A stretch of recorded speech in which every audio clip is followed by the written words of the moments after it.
When it comes to the Democrat Party, they tend to have a very negative relationship with the truth. And for the Democrats and their downward spiral that's leaving them in shambles, it all started with that Axios interview of former President Joe Biden a few years ago, where he couldn't even remember the day that his son passed away or the year that President Donald Trump took office. What was happening, though, 1 month ago dying, May 30th, 2015 he died? 2015. I think it's 2015. I'm not sure the months are, but I think that was That's right, Mr. President. And what's happened in the meantime is that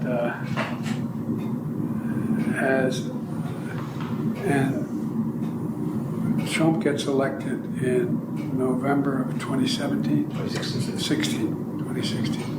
All right. So, what did I have 2017 here? That's when you left office, January of 2017. Yeah, okay. And now, sensing impending doom for the party, you have an extreme case of Democrat grifters looking to jump ship while they can. In previous videos about the Autopen use and President Joe Biden's cognitive decline, I've already brought up Jake Tapper, the CNN anchor who adamantly denied at the time any cognitive decline in former President Joe Biden. Well, go figure, he's already written a book called Original Sin. It's apparently a tell-all book where he exposes just how bad things got behind the scenes for former President Joe Biden and his cognitive decline. Yes, you heard me right. He's written a book that he wants you to buy so he can profit because he's now, after years gone by, willing to tell the truth when it comes to Joe Biden's obvious cognitive decline. And it doesn't just end there. Articles are now surfacing mentioning Joe Biden's former press secretary, Karine Jean-Pierre, who's apparently also sensing the impending doom of the Democrat Party and looking to jump ship similarly. Apparently, according to this article, she has left the Democrat Party. She no longer identifies as a Democrat. She's looking to identify as an independent, hence the name of her book, and she's written this book that, once again, she wants you to buy because she is now prepared to finally tell the truth about what she saw within the Biden administration. And also, she wants to help guide us now into the direction that America should go to and how we move on from this. Unbelievable. But see, here at American Advocates, we don't tolerate this level of grifting. For years, the American people swore what they were seeing was dementia-like symptoms, Alzheimer's, or just a straight-up cognitive decline in general, all to be gaslit by people like Jake Tapper on CNN and by people like former press secretary Karine Jean-Pierre. And I'm going to expose their blatant hypocrisy to let it serve as a reminder to everybody why not only should you not be buying books written by these absolute clown hypocrites, but also to serve as a reminder of just how ridiculously corrupt the Democrat Party is and how content they are to lie to the American people who they clearly believe are stupid. And not only that, but after I finish exposing them, I'm going to show you why these people are looking to jump ship all of a sudden, because they're sensing that the deep water that their lies have been sitting in is about to be boiling, and they're sensing that for a very good reason. Gonna cover that all right here, right now, on American Advocates. First and foremost, this was CNN news anchor Jake Tapper just a few years ago when it came to Joe Biden's dementia. I think that you were mocking his stutter. Yeah, I think you were mocking his stutter, and I think you have absolutely no standing to diagnose somebody's cognitive decline. We need to do our part to make sure that people never forget clips like that of just how shamelessly they lied to us about Joe Biden's cognitive decline. Because while he was saying stuff like that on television and shunning people for asking questions about Biden's decline, claiming that they were making fun of him and bullying him, you had actual events happening like Joe Biden tripping up the stairs. And that's why I'm glad that people like Jake Tapper can come out with their book claiming that they're now ready to be the bigger person and they're ready to expose the truth. It's time now that the truth had its day, sensing their opportunity to do nothing but profit off of the inevitable. People like Megyn Kelly, though, aren't letting Jake Tapper get away with that. She calls him out, holding his feet to the fire beautifully in this clip right here. You didn't follow up on the fact that he was falling up the stairs, that he was losing his train of thought regularly, that he was slurring, that he was incomprehensible, that he was getting lost on the White House lawn. You sat right across from him and you asked none of that. notwithstanding the fact that he had promised you he would be fully transparent about his health issues. That's true. But I did ask him about his age and the fact that the American people had concluded that even though he said whenever anybody brought up the subject of his age, watch me. And I said, yes, they're watching you and they are concerned that you were too old for this job. But you know as well as I do that there's a way of, you can say, hey, there's this poll on your age, or you could say, you just forgot that Jackie Walorski was dead. You asked where she was moments after watching a videotape tribute to her. You lowered the flags at the White House after she died. This happened 13 days before you sat with him. There is a way of pressing a man like that on the actual infirmities to bring it home to him and to the audience, and you didn't do it. And that's exactly the dilemma. These are people who are supposed to be representing the American people. Anchors are supposed to be asking the questions on behalf of the American public. And to make matters worse, you have people like the press secretary who worked for Joe Biden, Karine Jean-Pierre. She had insider information and was closer to the president than people like Jake Tapper were, and yet there she was perfectly content to hide it all. But now, because she's written a book, she wants you to all of a sudden feel appreciative of the fact that she's willing to tell the truth. Here she is in a video promoting her book that's coming out apparently this fall that I'm sure will be 20, 30, 40 bucks. And she wants to profit once again off the impending doom of the downfall of the Democrat Party. What do we do next? Because we don't have answers here. That's what they ask me. And this is my answer. And what I mean by that is, in an era of misinformation, disinformation, the regressiveness of social policy, what we're seeing currently right now, what I have decided to do, and I really have thought long and hard about this, is to follow my own compass.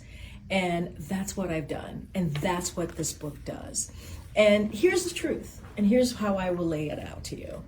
I think we need to stop thinking in boxes and think outside of our boxes and not be so partisan. I will be there with you. I will move forward with you. And that is, I think, so important. So this book, Independent, it's about looking outside of boxes, not just always being in a partisan stance. And how do we move forward together in a compassionate way, in a way that really, truly cares about people? October 21st. But to her, I say, too little, too late. And once again, the internet is forever. And thank God for that. Because now I can make videos like this reminding you of just how much of a liar she is. Spoke already about my experience with him, and just to answer your question, I've spent countless hours with this president, whether in the Oval Office or on the road. And I have to say, he's sharp, he's engaged, he pushes us for information. Like emails at like 2 o'clock in the morning, or is there any sort of I mean, look, I think like a finer point on what it is exactly that you see that somehow isn't coming across to the rest of the American people. Look, I think the fact that when he meets with his team, when he meets with staff, he is, as I said, incredibly engaged. As I said, very sharp, and ask us back and forth. We go back and forth on whatever information, whatever is maybe the news of the day that's on his mind, and it happens very often. Yeah. And so that's my experience with him. And there are so many instances just like that where Karine was up there defending Joe Biden's decline, blatantly saying that she was around him enough to see that he was sharp, that he was all there, that he was asking questions and giving feedback and pushback and was on top of his game. So it wasn't even just like she was trying to dodge the question, she was blatantly lying. All the while, you have Joe Biden at the time giving speeches like this. Worried about whether they can make next month's mortgage payment. Well, it is what it is because he is who he is. That's why it is what it is. He is who he is. I'll lead an effective strategy to mobilize true international effort to pressure, isolate, and punish China. Folks, true international effort to pressure, isolate, and punish China. And when you had any reporters who dared to ask questions about these fumbling, mumbling speeches from sleepy Joe Biden, she had the nerve to get offended at these questions, all while continuing to hold up the cover-up and the lie. I'm going to ask something delicate, and you may not like it. The president may not like to hear it if he's watching, but I think the American people need to get a yes or no answer on this. Does President Biden, at 81 years old, have Alzheimer's, any form of dementia, or degenerative illness that cause these sorts of lapses. And it's a yes or no question. And if you don't know, why don't you, as one of his senior staff members, know? I have an answer for you. Are you ready for it? Yes. It's a no. And I hope you're asking the other guy the same exact question. And if you ever want to see just how shameless the Democrats are when it comes to gaslighting the people that are foolish enough to vote for them, look no further than the Where's Jackie incident. This is an incident where Joe Biden was working with a Congresswoman, Jackie, who wound up passing away tragically in a car accident. Not even a month later, however, former President Joe Biden was delivering a speech where he apparently had already forgotten her tragic fate and called out her name asking where she was. And I want to thank all of you here for including bipartisan elected officials like Representative Governor, Senator Braun, Senator Booker, Representative Jackie. Are you here? Where's Jackie? I didn't think she was going to be here to help make this a reality. Of course, when pressed on this is how former Press Secretary Karine chose to handle it. Can you explain where the mistake was made? Was the president confused? Was something written in the teleprompter that he didn't recognize? Can you just help us understand what happened? I mean, you're jumping to a lot of conclusions. No, but you're. Find out what happened here. No, I hear you, Stephen. I'm answering the question that you're jumping to a lot of conclusions. I just answered the question. If that had been the case, I would have stated that, right? I would clearly have stated what you just laid out. What I had said is that she was on top of mind, and that he is going to see her family in just 2 days' time on Friday to honor her.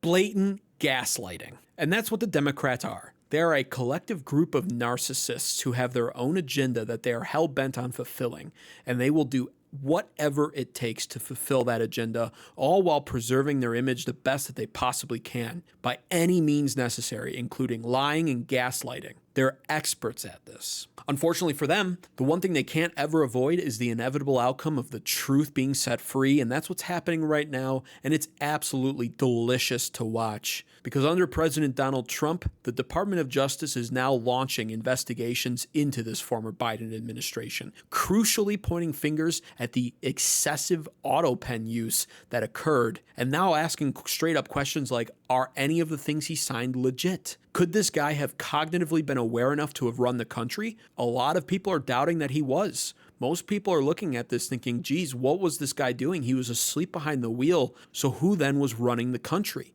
These are reasonable questions to be asked, and I've already made a video when it comes to the Autopen use on what the hierarchy I believe looks like. I'll include a link to that video in the description because a lot of information has come out exposing aides and people who are centered around the Biden administration and possibly even senators and congresspeople who might have had access to this Autopen, using it to sign into effect executive orders that they wanted without Biden's knowledge. It's very possible. People are also pointing the fingers at the Biden pardons. Let's not forget the outrage that was centered around these last-second pardons for people like Dr. Anthony Fauci, who was not only pardoned for possible past crimes, but also preemptively pardoned. Just like his entire family was also pardoned, including Hunter Biden. After promising the American people that he would not pardon his son, he went ahead and did it. Only problem is it looks like these pardons were signed once again by Autopen. And of course, the Democrat Party wants you to think that when Joe Biden was president, he was signing these pardons with the Autopen himself. Meanwhile, many people suspect that a lot of these things were signed while he was asleep on the beach. And so just today, Peter Doocy asks the important question,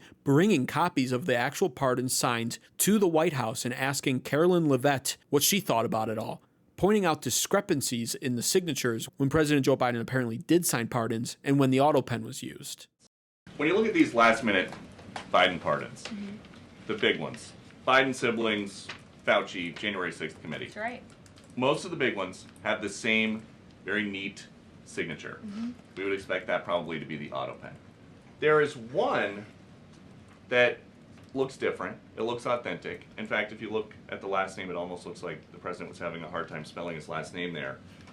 Is this White House of the opinion that the only pardon that would count is one that the president signed himself?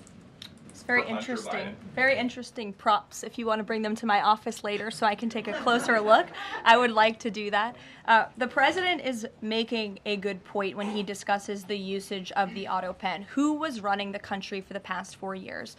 Perhaps those documents were signed with the Autopen, something that this, I believe the Department of Justice is looking into. As you saw, Ed Martin made an announcement at the Department of Justice this morning to launch an investigation because the American people deserve answers. It will certainly be interesting to see what this investigation unfolds. I hope that it's thorough, and I hope it does give the American people the answers that are needed. Because the startling truth about all of this is America could have likely had a shadow president without many of the American people even being aware of that fact. But what are your thoughts and opinions? Do you think America had a shadow president running things from behind the scenes while Joe Biden was asleep at the wheel? And also, do you think if the Trump Department of Justice can prove that Biden wasn't cognitively aware enough to have signed those pardons and that someone else may have done it with an Autopen, that those pardons should be overturned? Because that's the controversial question of the day. Let me know what your thoughts are down below, and as always, subscribe to American Advocates for more content like this. It's 100% free to do. Thanks for watching.